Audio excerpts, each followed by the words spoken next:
सबाई के जोहार। तो चला आज क्लास हमरा करब साहित्य और भाषा विज्ञान। तो ई टॉपिकटा कहाँ लेवल गला है ना, ई टॉपिकटा लेवल गला है जेटा जेटेड 2026 कर सिलेबस दिल गला है, माने कुड़माली सब्जेक्ट कर टॉपिकटा नाम लगे भाषा विज्ञान और भाषिक संरचना का सामान्य परिचय। और वहाँ ई टॉपिकटा लेवल गला है और टॉपिकटा नाम लगे जे पॉइंट नाम लगे साहित्य और भाषा विज्ञान।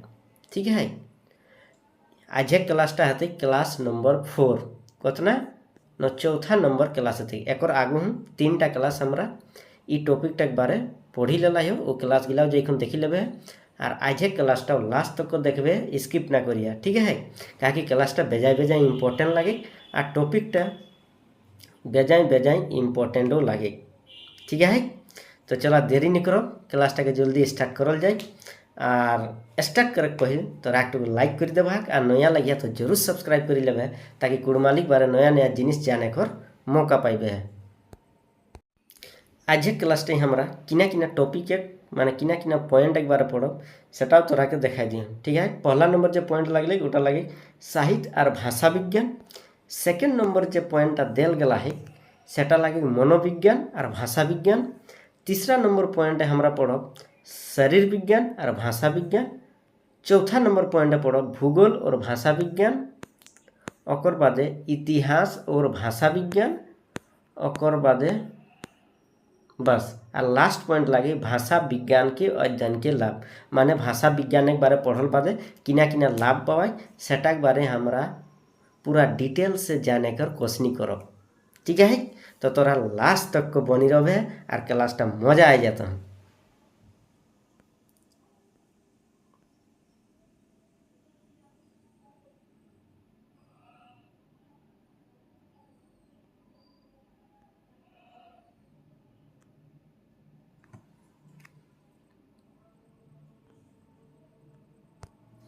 चला तो हेडिंग आई गला है साहित्य और भाषा विज्ञान कि ना, साहित्य और भाषा विज्ञान। ठीक है, तो ध्यान से सुनबे है और बुझे कर क्वेश्चन करबे है। तो ई टाइम किना को है साहित्य और भाषा विज्ञान टाइम को वो है कि भाषा के प्रचलित वर्तमान स्वरूप को छोड़कर शेष सारी अध्ययन सामग्री भाषा विज्ञान को साहित्य से ही उपलब्ध कराती है, यानी कि साहित्य से ही उपलब्ध होती है। यानी भाषा का प्रचलित रूप वर्तमान में छोड़कर, वर्तमान में अभी ऐसा ऐसा चीज़ का मतलब आविष्कार हो गया है साहित्य को छोड़कर, जिससे भाषा का तेज़ी से डेवलप हो रहा है, भाषा का कन्वर्सेशन हो रहा है, भाषा में बहुत सारे चीज़ अदर लैंग्वेज का भी मिक्सिंग हो रहा है। यानी कि आधुनिक युग में जो चीज़ अभी चल रहा है, जो चीज़ मतलब इन्वेंशन हुआ है, उसको छोड़कर पहले क्या होता था, अलग अलग लैंग्वेज के साहित्य की सहायता से ही भाषा विज्ञान के बारे में हम लोग पढ़ते थे। तो वही चीज़ बोल रहा है कि वर्तमान का जो स्वरूप है उसको छोड़कर शेष सारी अध्ययन बाकी जो बचा हुआ है उसका अध्ययन करने के लिए, भाषा विज्ञान का अध्ययन करने के लिए साहित्य से ही उपलब्ध होती थी, साहित्य से ही प्राप्त करना पड़ता था। यदि आज हमारे सामने संस्कृत, ग्रीक और अवेस्ता साहित्य ना होता तो भाषा विज्ञान कभी यह जानने में सफल नहीं होता। क्या जानने में सफल नहीं होता कि ये तीनों भाषाएं किसी एक मूल से ही निकली है। इसका मतलब बोल रहा है कि 3 भाषा संस्कृत, ग्रीक और अवेस्ता का जो साहित्य है, अगर ये तीनों साहित्य नहीं होता तो भाषा विज्ञान जो अभी स्टडी हो रहा है, अभी जो रिसर्च किया जा रहा है, कभी जानने में सफल नहीं होता कि तीनों भाषाओं का मूल जो है क्या है, किसी एक भाषा से ही निकली हुई है। समझ में आ गया? बोल रहा है कि जो 3 भाषा का जो साहित्य अभी बना गया है, संस्कृत, ग्रीक और अवेस्ता, अगर ये तीनों साहित्य नहीं होता तो हमको पता नहीं चलता कि ये तीनों साहित्य एक ही भाषा से निकली हुई है। इसी प्रकार आदिकाल से लेकर आधुनिक काल तक हिंदी साहित्य हमारे सामने ना होता तो भाषा विज्ञान हिंदी भाषा के ऐतिहासिक विकास का अध्ययन किस प्रकार कर पाता है। इसका मतलब बोल रहा है कि आदिकाल से लेकर अभी तक जो हम लोग हिंदी साहित्य पढ़ रहे हैं, अगर ये हिंदी साहित्य नहीं होता तो भाषा विज्ञान में हिंदी भाषा के बारे में उसका इतिहास के बारे में नहीं जान पाते हम लोग, वही चीज़ बोल रहा है। ठीक है, नेक्स्ट आगे तरफ बढ़ते हैं। उसमें क्या बोल रहा है, इसमें बोल रहा है भाषा विज्ञान किसी प्रकार से भी भाषा अध्ययन करे उसे पग पग पर साहित्य की सहायता लेनी पड़ती। मतलब भाषा विज्ञान किसी भी प्रकार की भाषा का रिसर्च करे किंबा अध्ययन करे, उसके लिए उसको डग डग में, मतलब एक एक पग पग पग मतलब एक एक डेग में उसको क्या करना पड़ता है, साहित्य की सहायता लेना पड़ता है। विदाउट साहित्य से भाषा विज्ञान को जानना संभव नहीं है। बुंदेलखंड के नटखट बालकों के मुंह से यह सुनकर, मतलब बुंदेलखंड, ठीक है, बुंदेलखंड का कुछ नटखट बालक जो जिन्होंने कुछ, मतलब उन लोग के मुंह से कुछ निकला था, जो मैं पढ़ के बता दे रहा हूँ, यहाँ पर ध्यान से देखिएगा। उन लोग क्या बोला था, ओना मासी धम बाप पढ़े ना हम। ठीक है, ओना मासी धम बाप पढ़े ना मम। इसका मतलब बोल रहा, चलिए आगे बताते हैं। व्याकरण कहता है कि यह क्या बोला है, व्याकरण के अनुसार बोल रहा है कि यह क्या बोला है। प्राचीन साहित्य का अध्ययन ही उसे बतलाएगा कि शाक्टायन के प्रथम सूत्र ओम नमः सिद्धम का ही बिगड़ा हुआ रूप है। यानी कि प्राचीन साहित्य जिसका अध्ययन से पता चलता है कि ओम नमः सिद्धम का ही एक बिगड़ा हुआ रूप है। ये पॉइंट नोट कर लीजिएगा, ठीक है, बहुत ही इम्पोर्टेंट है। उसके बाद क्या बोल रहा है, साहित्य भी भाषा विज्ञान की सहायता से अपनी अनेक समस्याओं का समाधान खोजने में सफल हो जाता है। साहित्य भी, साहित्य का मतलब समझ रहे हैं, जो संस्कृत साहित्य, हिंदी साहित्य, किसी भी भाषा का साहित्य भाषा विज्ञान की सहायता से अनेक समस्याओं का समाधान खोजने में सफल होता है। उसके द्वारा, किसके, मतलब किसी भी साहित्य का अगर इतिहास जानना है, उसके समस्या को जानना है, तो भाषा विज्ञान के द्वारा मतलब उसको खोजने में सफल होता है, खोजने में तुरंत मिल जाता है। डॉक्टर वासुदेव शरण अग्रवाल ने भाषा विज्ञान के सिद्धांतों के आधार पर जायसीकृत पद्मावत के बहुत से शब्दों को उनके मूल रूपों से जोड़कर उनके अर्थों को स्पष्ट किया। यानी कि डॉक्टर वासुदेव शरण अग्रवाल ने क्या किया था, उन्होंने किया था कि भाषा विज्ञान के सिद्धांतों के आधार पर, मतलब भाषा विज्ञान का जो प्रिंसिपल है, इसका जो रूल है, उसके आधार पर जायसीकृत पद्मावत, ठीक है, पद्मावत एक पति होगा, के बहुत शब्दों को उनके मूल रूपों से जोड़कर उनके अर्थों को स्पष्ट किया। उसका जो अर्थ है उसको क्या किया था, स्पष्ट किया था, मतलब सही अर्थ बताया था। साथ ही शुद्ध पाठ के निर्धारण में भी इससे पर्याप्त सहायता ली जाती है। यानी शुद्ध पाठ माने किसी भी प्रकार का अगर पाठ बनवाना है, लेसन बनवाना है, तो इसकी सहायता ली जाती है। अतः साहित्य और भाषा विज्ञान दोनों एक दूसरे के सहायक है। इस प्रकार हम कह सकते हैं कि साहित्य मतलब किसी भी भाषा का साहित्य हो, और भाषा विज्ञान जिसमें रिसर्च और स्टडी किया जाता है किसी भी भाषा का, वो एक दूसरे का पूरक है। एक दूसरे के बिना ये कभी संभव नहीं हो सकता। अगर किसी के साहित्य के बारे में जानना है तो उसका भाषा विज्ञान, मतलब किसी साहित्य के बारे में जानना है तो भाषा, उस भाषा का विज्ञान के बारे में जानना जरूरी है, उसके बारे में रिसर्च करना पड़ेगा, ठीक है। तो रिसर्च कहाँ से मिलेगा, जो आदिकाल में उसका साहित्य था, उसी साहित्य को पढ़कर उसका रिसर्च किया जा सकता है, उसका अध्ययन किया जा सकता है। समझ में आ रहा सबको, ठीक है। नेक्स्ट पॉइंट है हम लोग का मनोविज्ञान और भाषा विज्ञान। यहाँ पर मनोविज्ञान और भाषा विज्ञान के बारे में क्या संबंध है, क्या डिफरेंस है, उसको पढ़ना है, ठीक है। तो इसमें क्या बोल रहा है, ध्यान से सुनिएगा। भाषा हमारे भावों विचारों अर्थात मन का प्रतिबिंबित होता है। भाषा क्या होता है, हमारे हाव भाव, विचार, मन आदि सारा चीज़ उसमें छिपी हुई होती है, उसमें प्रतिबिंबित होती है। अतः भाषा की सहायता से बहुत से समस्याओं को सुलझाया जा सकता है। इस प्रकार हम कह सकते हैं कि भाषा के द्वारा बहुत सारी कठिनाई समस्याओं को क्या कर सकते हैं, सुलझा सकते हैं, निपटारा कर सकते हैं। विशेष रूप से अर्थ विज्ञान तो मनोविज्ञान पर पूरी तरह आधारित है। कि अर्थ विज्ञान जो है वो किस पर आधारित है, मनोविज्ञान पर ही आधारित है। याद रखिएगा, जो अर्थ विज्ञान है वो किस पर आधारित है? मनोविज्ञान पर आधारित है। वाक्य विज्ञान के अध्ययन में भी मनोविज्ञान से पर्याप्त सहायता मिलती है। जिस प्रकार अर्थ विज्ञान मनोविज्ञान पर आधारित है, उसी प्रकार वाक्य विज्ञान भी मनोविज्ञान पर आधारित है। कभी कभी ध्वनि परिवर्तन के कारण जानने के लिए भी मनोविज्ञान हमारी सहायता करता है, और कभी कभी ध्वनि का परिवर्तन कैसे होता है इसके बारे जानने के लिए भी मनोविज्ञान की सहायता लेनी पड़ती है। भाषा की उत्पत्ति तथा प्रारंभिक रूप की जानकारी में भी बाल मनोविज्ञान तथा अविकसित लोगों का मनोविज्ञान हमारी सहायता करता है। और क्या सहायता करता है? इसमें सहायता करता है कि भाषा की उत्पत्ति कैसे हुआ। ठीक है, ये तो बहुत मतलब वाजिब सवाल है। कहा कि भाषा की उत्पत्ति कहाँ से होती, तो भाषा विज्ञान पढ़ते हैं तभी पता चलता है। बट उससे पहले हम लोग को जानना है, ये वाला लाइन समझने की कोशिश कीजिएगा क्योंकि बहुत ही इम्पोर्टेंट लाइन है।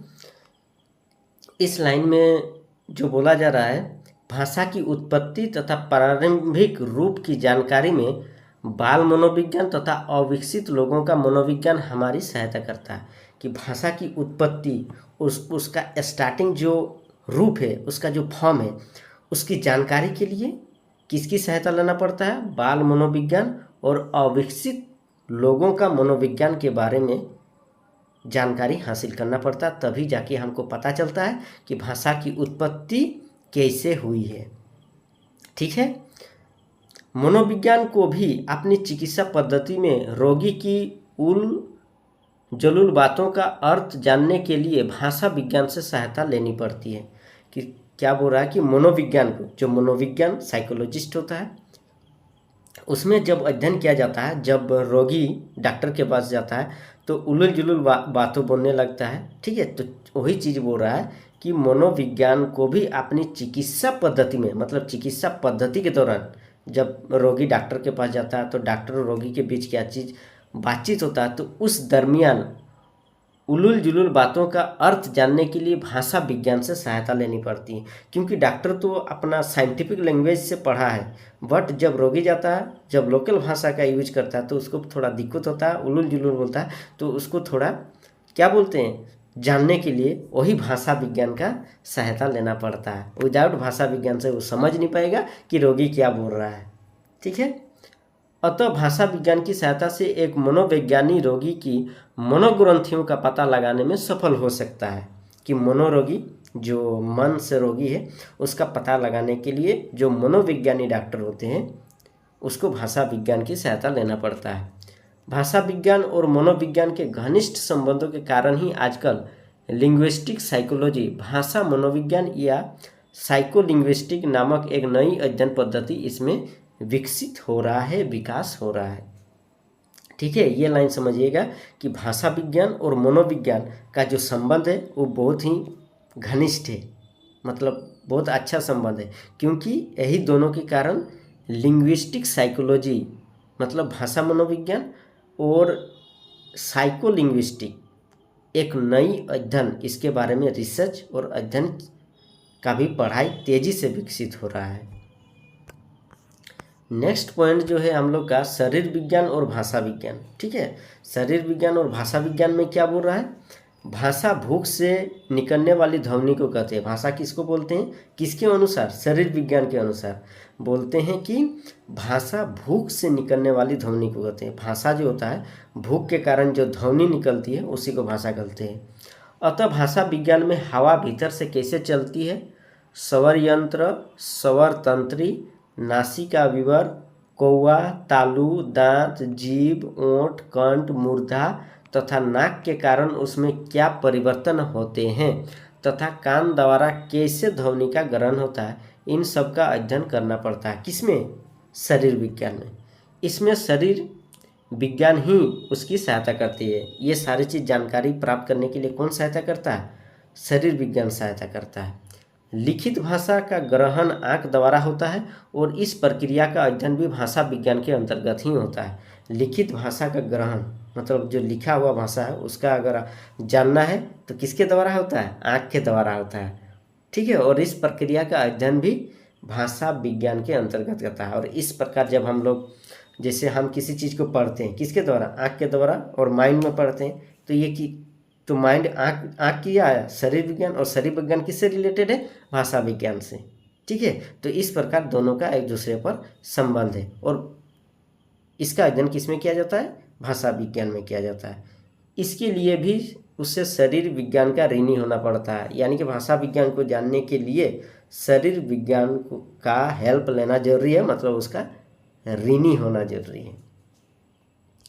नेक्स्ट पॉइंट है हम लोग का भूगोल और भाषा विज्ञान के बारे में। इसके बीच चलिए देखते हैं क्या संबंध है, क्या डिफरेंस है, इसके बारे में भी हम लोग जान लेते हैं। तो इसमें क्या बोल रहा है, भाषा विज्ञान और भूगोल का भी गहरा संबंध है। जिस प्रकार शरीर विज्ञान और भाषा विज्ञान का संबंध है, उसी प्रकार भूगोल विज्ञान और भाषा विज्ञान का भी घनिष्ठ संबंध है, गहरा संबंध है। कुछ लोगों के अनुसार किसी स्थान की भौगोलिक परिस्थितियों का उसकी भाषा पर गहरा प्रभाव पड़ता है। इसमें क्या होता है कि भौगोलिक प्रभाव कैसे पड़ता है, जैसे दिल्ली में तेरे मेरे को भाषा बोलता है, वही चीज़ जब आप झारखंड में आ जाएंगे तो हमको, मैंने, इस टाइप का भाषा का। उसके बाद क्या होता है, लोकल एरिया में जाएंगे तो हिंदी में भी देखिएगा कि लोकल भाषा घुसा दिया है। तो इस तरह मतलब प्रभाव पड़ता है किसका, एरिया का भी। तो वही चीज़ बोल रहा है कि भौगोलिक स्थितियों का भी भाषा पर गहरा प्रभाव पड़ता है। किसी स्थान में बोली जाने वाली भाषा में वहाँ के पेड़ पौधे, पशु पक्षी, जीव जंतु एवं अन्य आदि के लिए शब्द अवश्य मिलते हैं। अगर आप किसी एरिया में जाएंगे तो जैसे गन्ना है, गन्ना को यहाँ कहीं जन्हार बोलते हैं, तो अगर दूसरे जगह चल जाएगा तो उसको गुटका बोलते हैं, गुटका। ठीक है, तो इस प्रकार भाषा का भी क्या होता है, डिफरेंस होता है। परंतु यदि उनमें से किसी की समाप्ति हो जाए तो उसका नाम वहाँ की भाषा से भी जुदा हो जाता है। अगर किसी की समाप्त हो जाती है वो चीज़ की, मान लीजिए गन्ना, गन्ना मान लीजिए कि झारखंड में गन्ना बोला जाता है, ठीक है, ये सॉरी, मान लीजिए कि भुट्टा को यानी गुटका को झारखंड में जन्हार बोलते हैं। अगर ये जन्हार ख़त्म हो जाता है तो ये जन्हार नाम मतलब दिमाग से ही आदमी से उड़ जाएगा, मतलब वो ख़त्म हो जाएगा, मतलब समाप्त हो जाएगा। तो वही चीज़ बोल रहा है।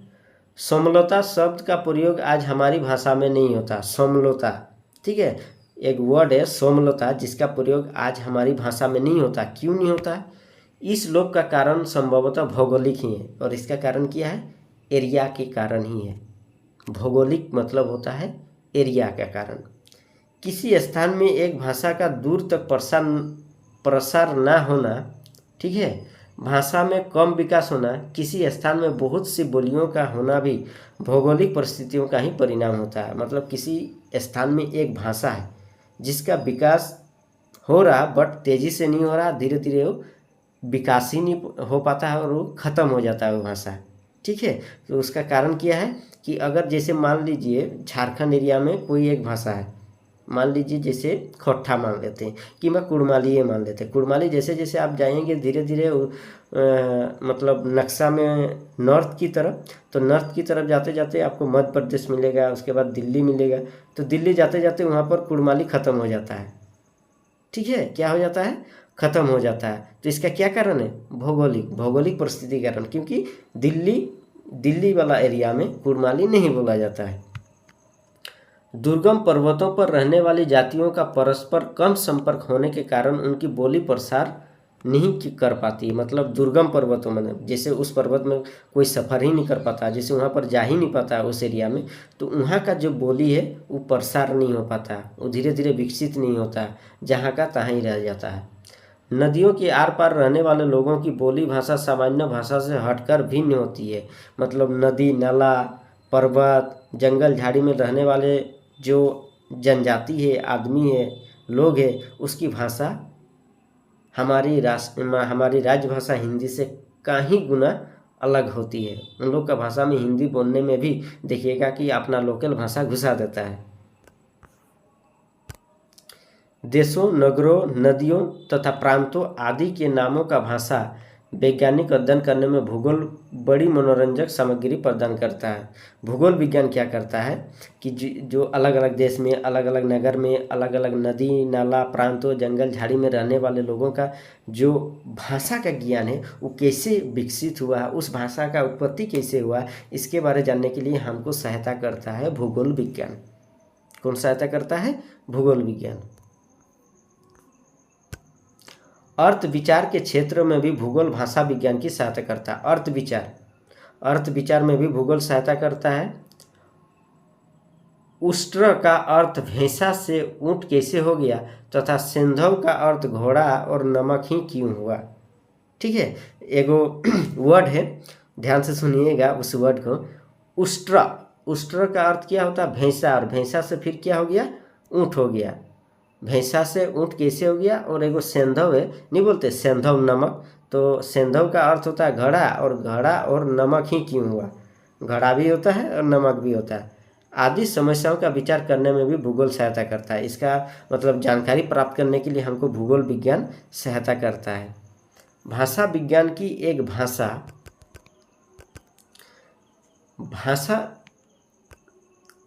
विज्ञान की एक भाषा भूगोल की अध्ययन पद्धति को ठीक भूगोल की भांति होती है। भाषा विज्ञान की एक भाषा भूगोल की अध्ययन पद्धति तो ठीक भूगोल ही भांति होती है। उसी प्रकार किसी स्थान के प्रागैतिहासिक काल के भूगोल का अध्ययन करने में भाषा विज्ञान पर्याप्त सहायक होता है। किसी भी स्थान के प्रागैतिहासिक मतलब जो बहुत पुराना काल से है, उसका भूगोल जानने के लिए, उस भाषा का भूगोल के बारे में जानने के लिए भाषा विज्ञान सहायता करता है। समझ में आ गया? ठीक है, ये लास्ट वाला लाइन याद कर लीजिएगा। क्या बोल रहा है कि किसी स्थान के प्रागैतिहासिक काल के भूगोल का, प्रागैतिहासिक काल मतलब होता है पहले का काल, मतलब जो लिखा हुआ नहीं है, लिखित रूप नहीं होता है। ठीक है, मतलब वो अलिखित है, उसका भूगोल का अध्ययन करने में भाषा विज्ञान सहायता करता है। नेक्स्ट पॉइंट है इतिहास और भाषा विज्ञान। चलिए, इतिहास और भाषा विज्ञान कैसे घनिष्ठ संबंध है, क्या डिफरेंस है, ये भी जान लेते हैं। इसमें क्या बोल रहा है? इतिहास का ही भाषा विज्ञान से घनिष्ठ संबंध है। जिस प्रकार शरीर विज्ञान, अर्थ विज्ञान, भूगोल विज्ञान भाषा विज्ञान से घनिष्ठ संबंध है, उसी प्रकार इतिहास का भी भाषा विज्ञान से घनिष्ठ संबंध है। वो कैसे है, पढ़ने के बाद ही पता चलेगा। इतिहास के 3 रूपों, राजनीतिक इतिहास, धार्मिक इतिहास, सामाजिक इतिहास, 3 इतिहास है। क्या क्या है याद रखिएगा। एक हो गया राजनीतिक इतिहास, एक हो गया धार्मिक इतिहास, और एक हो गया सामाजिक इतिहास। ये तीनों इतिहास कैसे भाषा विज्ञान से रिलेटेड है, यहाँ भाषा विज्ञान से उसका संबंध दिखलाया जा रहा है। मतलब जब हम लोग तीनों पॉइंट के बारे में पढ़ेंगे, राजनीतिक इतिहास का भाषा विज्ञान से कैसे संबंध है, धार्मिक इतिहास का भाषा विज्ञान से कैसे संबंध है, और सामाजिक इतिहास का भाषा विज्ञान से कैसे संबंध है, इसके बारे में हम लोग जानकारी प्राप्त करेंगे। तो सबसे जो पहला 1 नंबर में दिया गया है वो है राजनीतिक इतिहास। क्या है? राजनीतिक इतिहास। ध्यान से सुनिएगा, इसमें क्या बोल रहा है? किसी देश में अन्य देश का राज होना उन दोनों ही देशों की भाषाओं को प्रभावित करता है। ये लाइन बोल रहा है किसी देश में अन्य देश का राज होना, ठीक है, उन दोनों ही देशों की भाषाओं को प्रभावित करता है। मान लीजिए इंडिया है, ये वाला लाइन ध्यान से समझिए। मान लीजिए ये इंडिया है, ये पाकिस्तान है, ठीक है, दोनों मतलब सटा हुआ है, ठीक है, बट किया हुआ किसी कारणवश ये मतलब भारत का एक राज्य को यहाँ से काट के इसमें शामिल कर दिया जाता है। किसमें? पाकिस्तान में। तो जैसे पाकिस्तान किंबा पाकिस्तान में शामिल नहीं करते, ठीक है, नहीं तो फिर दिक्कत हो जाएगा। अब रखते हैं कि पाकिस्तान का एक राज्य को काट के इंडिया में शामिल कर देते हैं। किसमें? इंडिया में शामिल कर देते। तो यहाँ का जो भाषा है, पाकिस्तान का उर्दू भाषा है, यहाँ का हिंदी भाषा है। तो ये भाषा जैसे यहाँ पर ये लोग यहाँ पर आएंगे तो उन लोग का विचार, भाव, बोलने का तरीका में क्या हो गया? प्रभाव पड़ेगा, इफेक्ट पड़ेगा, दोनों में दिक्कत होगा भाषा को समझने को किंबा अपनी भाषा का विचार को आदान प्रदान करने में। तो वही चीज़ बोल रहा है कि दोनों भाषाओं में दोनों देश के लोगों को दिक्कत होगा इसमें, जब उसमें शामिल कर दिया जाएगा, क्योंकि इंडिया में तो हिंदी चलता है और उसको हिंदी सीखना जरूरी है, जबकि वो जानता नहीं है।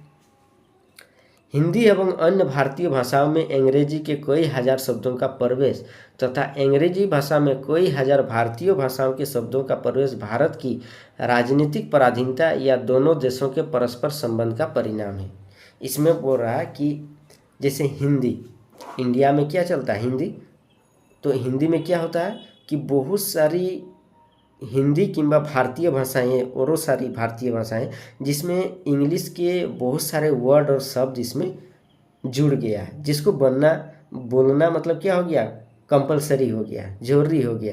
उसी प्रकार अंग्रेजी में भी बहुत सारा भारतीय भाषा है जो शामिल हो गया है, इंक्लूड हो गया है, तो उसको भी बोलना जरूरी पड़ गया, क्योंकि उसके अलावा आपको और कुछ शब्द दिमाग में आता नहीं है, क्योंकि शुरू से आप वही चीज़ सीख रहे हैं।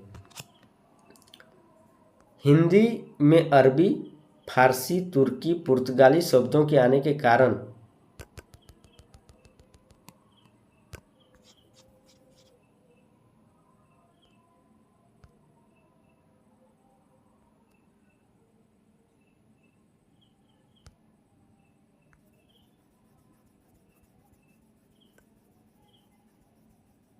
ये वाला लाइन समझिएगा, ठीक है।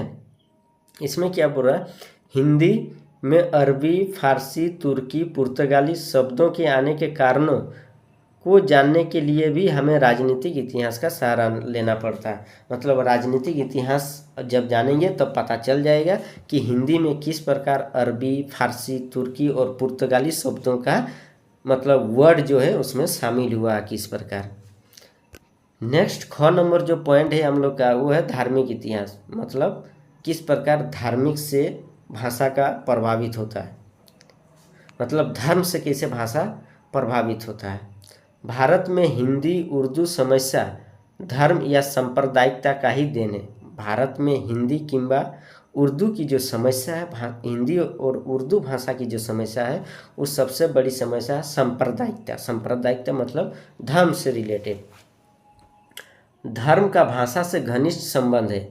धर्म का रूप बदलने पर भाषा का रूप भी बदल जाता है। कैसे? जैसे अगर कोई हिंदू धर्म है तो हिंदी बोलता है, कोई मुस्लिम धर्म है तो उर्दू बोलता है, तो उससे क्या होता है, भाषा का रूप ही बदल जाता है। यज्ञ का लोक धर्म से उठ जाना ही कारण है। यज्ञ का लोक धर्म से उठ जाना ही वह कारण है जिसे आज हमारी भाषा से यज्ञ संबंधी अनेक शब्दों का लोप हो चुका है। व्यक्तियों के नामों पर भी धर्म का प्रभाव पड़ता है। हिंदू की भाषा में संस्कृत शब्दों की बहुलता होगी। हिंदू जो लोग होते हैं उन लोग की भाषा में हिंदी शब्दों की बहुलता, मतलब बहुत ज़्यादा हिंदी शब्द बोले जाते हैं, और मुसलमान की भाषा में अरबी फारसी शब्दों की प्रचुरता देखने को मिलती है। और मुस्लिम जो लोग हैं उन लोग की भाषा में हिंदी तो बोलता है बट उसमें ज़्यादातर अरबी फारसी बोला जाता है। इसी प्रकार बहुत सी प्राचीन धार्मिक गुत्थियों को भाषा विज्ञान की सहायता से सुलझाया जा सकता है। इसीलिए बहुत सारी प्राचीन धार्मिक मतलब किताबें हैं, बहुत सारे ग्रंथ हैं, और उस ग्रंथ में जो लिखा हुआ है उसकी सुलझाना कैसे है, भाषा विज्ञान के द्वारा ही उसको सुलझाया जा सकता है, धार्मिक इतिहास के आधार पर। धर्म के बल पर कभी कभी कोई बोली या अन्य बोलियों के पीछे छोड़कर विशेष महत्व पाती है। मतलब धर्म के बल पर कभी कभी कोई बोली अन्य बोलियों को पीछे छोड़कर विशेष महत्व पा जाती है। धर्म के आधार पर कुछ कुछ बोली है, ठीक है, जिसको अन्य बोलियों से छोड़कर उसको क्या विशेष दर्जा दिया जाता है। मध्य युग में अवधी और ब्रज विशेष महत्व का कारण है, हमें धार्मिक इतिहास में भी प्राप्त होता है। मतलब मध्य युग में अवधी और ब्रज की जो भाषा है ये किसी धर्म से ही रिलेटेड था, जो हमें कहाँ से मतलब प्राप्त होता है, धार्मिक इतिहास अध्ययन करने के बाद ही पता चलता है। ग नंबर जो पॉइंट है हम लोग का वो है सामाजिक इतिहास। क्या है? सामाजिक इतिहास। इसमें क्या बोल रहा है, सामाजिक व्यवस्था तथा हमारी परंपराएं भी भाषा को प्रभावित करती हैं। मतलब विज्ञान तो प्रभावित किया ही, जैसे जो ख नंबर पॉइंट है धार्मिक इतिहास और राजनीतिक इतिहास के द्वारा भाषा का तो प्रभाव पड़ा ही, साथ ही सामाजिक इतिहास से भी भाषा का प्रभाव पड़ता है। कैसे? सामाजिक व्यवस्था हमारी परंपरा भी भाषा को प्रभावित करती है। भाषा की सहायता से किसी जाति के सामाजिक इतिहास का ज्ञान भी सरलता से प्राप्त किया जा सकता है। भाषा की सहायता से किसी जाति के सामाजिक इतिहास मतलब उसका जो सामाजिक इतिहास मतलब समाज में रहकर उन्होंने क्या क्या किया, ठीक है, इसकी सरलता से हम लोग जानकारी प्राप्त करते हैं सामाजिक इतिहास जानकर। भारतीय समाज में पारिवारिक संबंधों को विशेष महत्व दिया गया है। मतलब भारतीय समाज में क्या हुआ ना, पारिवारिक संबंधों को विशेष महत्व दिया जाता है। इसलिए भारतीय भाषाओं में माँ बाप, बहन भाई, चाचा मौसा, फूफा बुआ, मौसी, साला बहनोई, साधु साली, सास ससुर जैसे अनेक शब्दों का प्रयोग किया जाता है। किंतु यूरोपीय समाज में इन सभी संबंधों के केवल uncle, aunty, mother, father, brother, sister जैसे ही शब्द है। जैसे इंडिया में क्या होता है कि काकी को भी आंटी, मौसी को भी मतलब जैसे इंडिया में चाची को चाची, काकी को काकी, मौसी को मौसी, फुआ को फुआ, ठीक है। बट यही चीज़ विदेश में दूसरे देशों में क्या होता है, दूसरे देशों में उसको चाची, फूफू, मौसी, ये सारे चीज़ को क्या बोला जाता है, आंटी, चाचा, मौसा, ये सब को अंकल, ठीक है। तो वही चीज़ बोल रहा है। जिनमें कुछ इन लॉ आदि शब्द जोड़कर अभिव्यक्त की जाती है। कुछ कुछ मतलब जैसे शब्द है, जैसे फादर, तो इसमें इन लॉ जोड़ दिए, फादर इन लॉ माने ससुर, ठीक है। तो इस प्रकार mother in law, sister in law, ठीक है। तो ये सारा चीज़ जोड़कर कुछ कुछ शब्द को व्यक्त किया जाता है विदेश में, और इंडिया में भी जब इंग्लिश बोला जाता है तो ये भी जोड़ा जाता है। अतः भाषा विज्ञान के अध्ययन में सामाजिक इतिहास पूरी सहायता करता है। सामाजिक इतिहास क्या करता है, भाषा विज्ञान को समझने में पूरी तरह सहायता करता है, मतलब एकदम शुरू से लेकर अंत तक। इसी प्रकार सामाजिक व्यवस्था में शब्दों का किस प्रकार निर्माण हो जाया करता है, इस पर भाषा विज्ञान प्रकाश डालता है। किसी समाज की भाषा में मिलने वाले शब्दों से उसकी समाज व्यवस्था का परिचय प्राप्त होता है।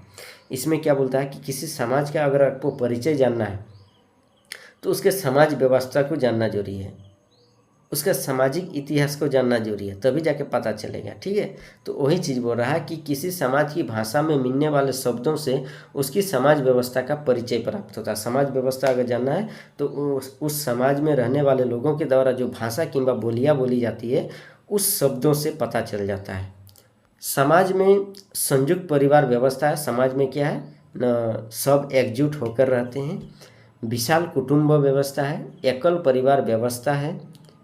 इस बात का इसमें व्यवहार किए गए शब्दों से पता चलता है। मतलब उन लोग का शब्दों में ही पता चलता है कि हमारा परिवार संयुक्त है किंवा विशाल कुटुंब है किंवा एक परिवार है, ठीक है। जैसे अगर कोई संयुक्त परिवार में रहता है, अगर पूछ दिया कोई कि आप लोग का घर में कौन है, तो बोल देगा हम लोग का घर में सबे है। सबे मतलब क्योंकि संयुक्त है। और यही चीज़ अगर एकल परिवार होता तो बोलता है घर में कौन है, तो खाली बोल देगा माँ है, मम्मी है। बट अगर पूरा संयुक्त परिवार रहेगा तो बोल देगा सब है, चाचा भतीजा सब है।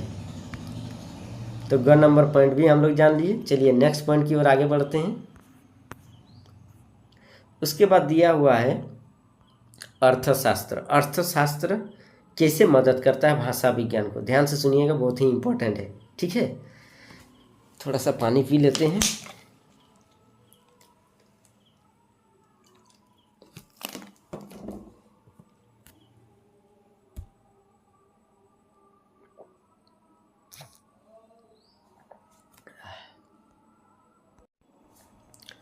इसमें क्या बोल रहा है, अर्थशास्त्र में भाषा विज्ञान के अध्ययन में तर्कशास्त्र, भौतिक शास्त्र एवं मानव शास्त्र जैसे अन्य ज्ञान के क्षेत्र भी बड़ी सहायता पहुंचाते हैं।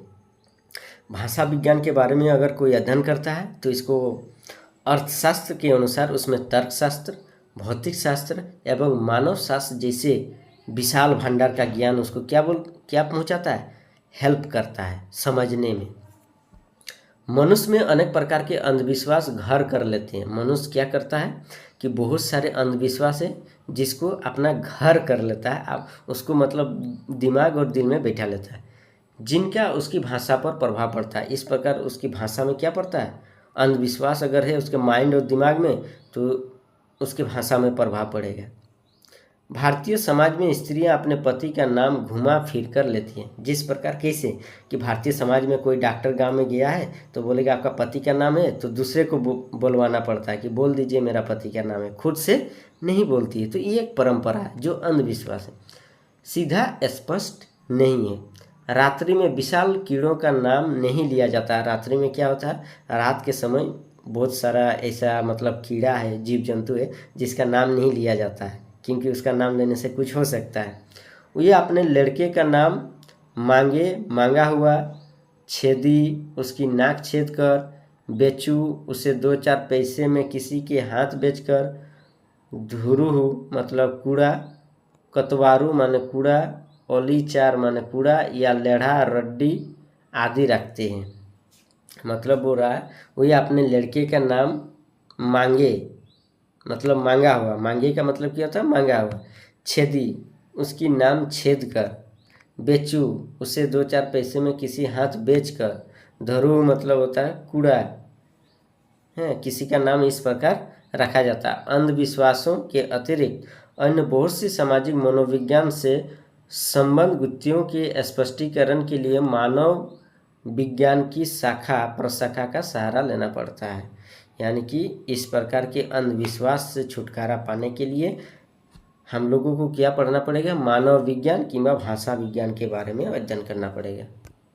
तो इस प्रकार हम कह सकते हैं, यानी कि इस प्रकार ज्ञान के अनेक क्षेत्र संस्कृति अध्ययन, शिक्षा शास्त्री, सांख्यिकी, पाठ विज्ञान आदि भाषा विज्ञान से गहरा संबंध रखते।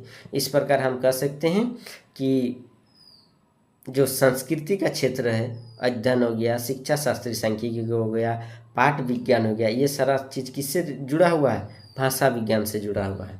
ठीक है, ज्ञान का बहुत सारा क्षेत्र है, जैसे ज्ञान का अनेक क्षेत्र जैसे संस्कृति अध्ययन, शिक्षा शास्त्री सांख्यिकी, पाठ विज्ञान, ये सारा चीज़ किससे रिलेटेड है, भाषा विज्ञान से। तो ये वाला पॉइंट याद कर लीजिएगा। ठीक है, नेक्स्ट पॉइंट है हम लोग को जो लास्ट पॉइंट है, भाषा विज्ञान के अध्ययन के लाभ। भाषा विज्ञान का अध्ययन हम लोग क्यों करते हैं, इसका क्या इम्पोर्टेंस है, जो हम लोग भाषा विज्ञान के बारे में अध्ययन की बार रिसर्च करते हैं, इसका क्या क्या मतलब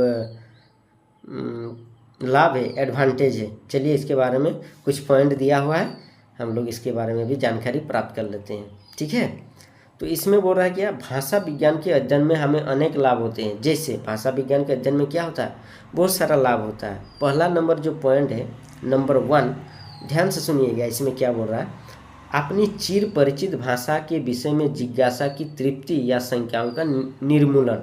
मतलब अपनी चिर परिचित भाषा, जैसे आपका चिर परिचित भाषा आपका माई भाषा, जैसे कुड़माली है, तो कुड़माली कैसे उत्पत्ति हुआ, कहाँ से आया, कैसे हुआ, ये सारा चीज़ की जानकारी कैसे आपको प्राप्त करेगा, जब इस भाषा का विज्ञान के बारे में जानेंगे, इस भाषा विज्ञान के बारे में जब आप रिसर्च किंवा अध्ययन करेंगे तभी आप इसके बारे में जान पाएंगे।